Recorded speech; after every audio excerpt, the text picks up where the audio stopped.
Hello everyone, आपका स्वागत है हमारे यूट्यूब चैनल में। आज हमारा जो टॉपिक है हिस्ट्री की लेसन नंबर 10th है और इस लेसन का नाम है इमारतें, चित्र तथा किताबें।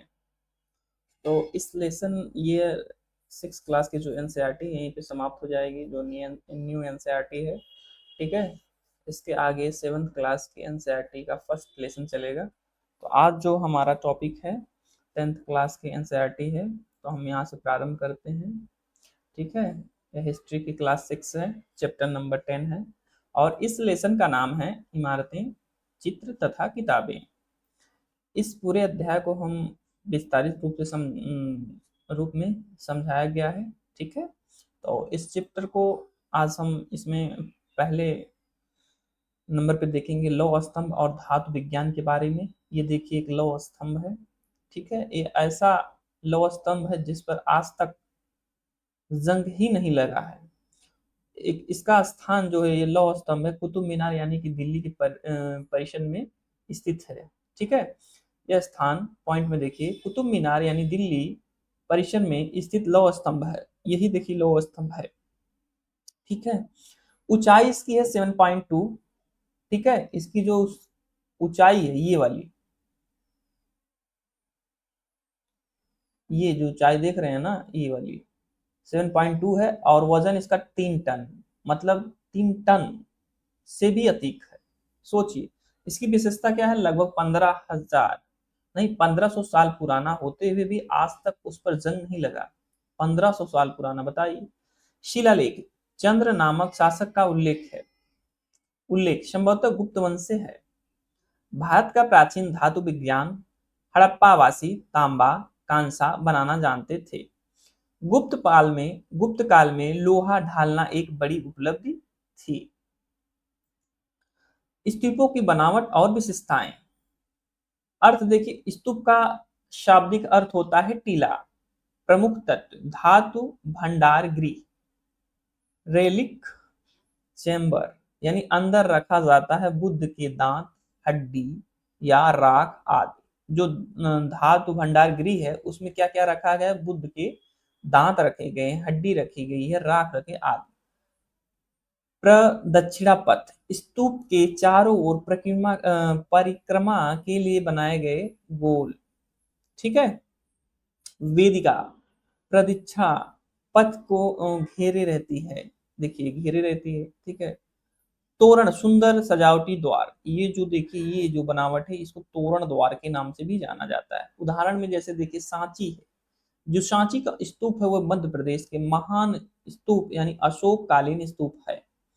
अमरावती का आंध्र प्रदेश जो सजावटी वाली मूर्तियों वाला भव्य स्तूप है। गुफाएं और मंदिर, देखिए ये मंदिर है। ठीक है, ये कहा कहाँ चट्टानों को काटकर गुफाएं बनाई गई हैं, जैसे कि अजंता। अजंता की गुफाएं जानते हैं ना, चट्टानों को काटकर बनाई गई हैं। मंदिरों में देवता, कौन कौन देवता हैं, देखिए विष्णु हैं, शिव जी हैं, दुर्गा आदि। मुख्य भाग क्या है, जो मंदिर का मुख्य भाग होता है, देखिए जहां गर्भगृह होता है, मुख्य मूर्ति स्थापित होती है। जो गर्भगृह होता है, मंदिर का जो बीच वाला भाग होता है, ठीक है, शिखर होता है गर्भगृह के ऊपर का ऊंचा हुआ निर्माण, ये जो जैसे शिखर। मंडप यानी सभा स्थल जो ऊपर बनाए गए हैं। ठीक है, प्रमुख मंदिर जैसे मथुरा यानी उत्तर प्रदेश में पक्की ईंटों से बना आरंभिक मंदिर है। ठीक है, आरंभिक मंदिर है। महाबलीपुरम यानी चट्टानों को तराश कर बनाए गए एकात्मक मंदिर है। ठीक, ऐहोल कर्नाटक यानी दुर्गा मंदिर है, जो 1400 साल पहले बना है। निर्माण प्रक्रिया और लोगों की भूमिका। निर्माण में राजा रानी, व्यापारी, किसान, कलाकार सभी योगदान देते थे। किसमें, मंदिर के निर्माण में।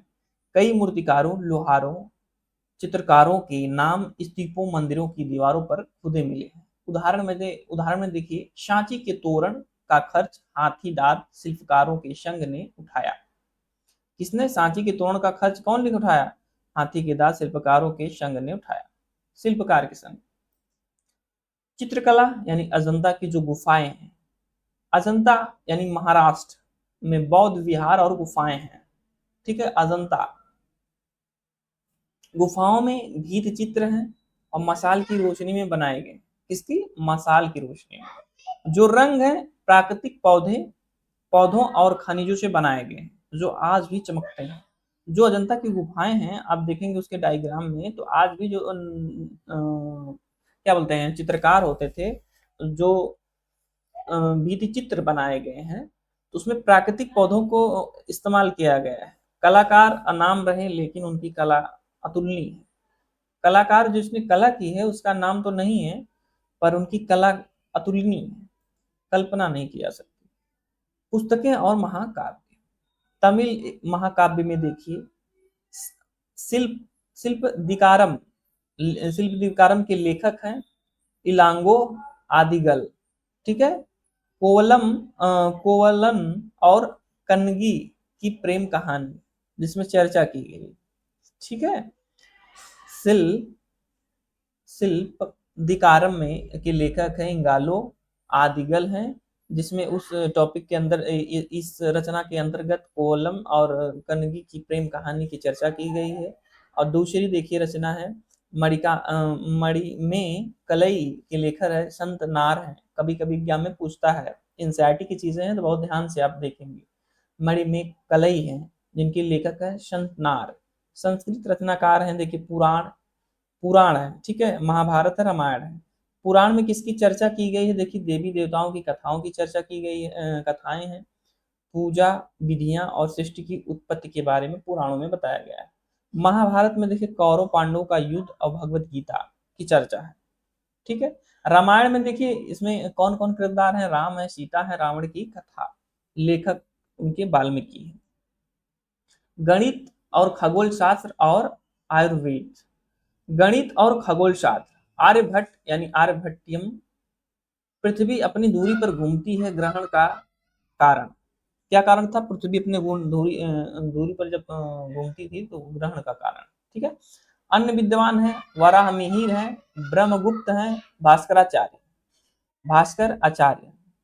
शून्य का आविष्कार भारतीयों ने शून्य चिन्ह का विकसित किया है, ठीक है। यही आज की गणना प्रणाली की नींव है। आयुर्वेद में देखिए चरक चरक नाम के वैज्ञानिक हैं, ठीक है। उनकी एक रचना है चरक संहिता, औषधि और बीमारियों का वर्णन किया गया है। सुश्रुत और सुश्रुत संहिता इनकी रचना है, ठीक है। शल्य चिकित्सा यानी सर्जरी का विस्तार विवरण है। जातक कथाएं और आम लोगों की कहानियां, जातक कथाओं में बुद्ध के पूर्व जन्मों की कहानियां हैं जो बताई गई हैं, ठीक है। जातक कथाएं आम लोगों की कहानियां।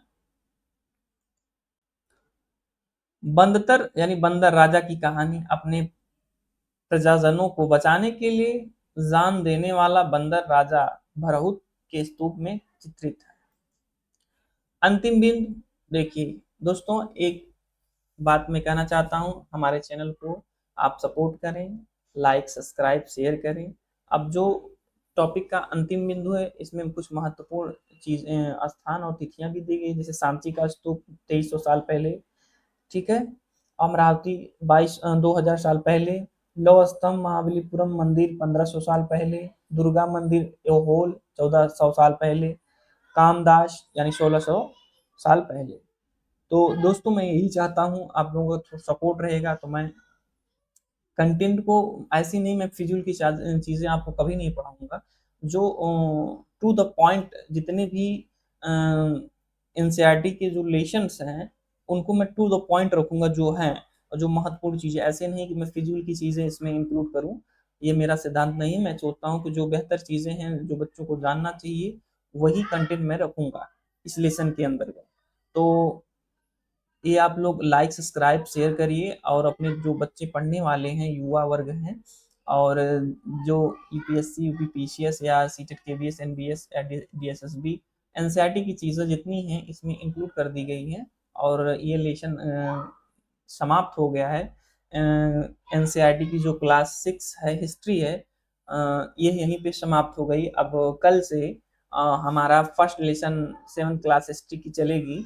थैंक यू सो मच दोस्तों, शेयर करिए, लाइक सब्सक्राइब और कमेंट करिए किसी प्रकार की क्वेरी हो। Thank you so much.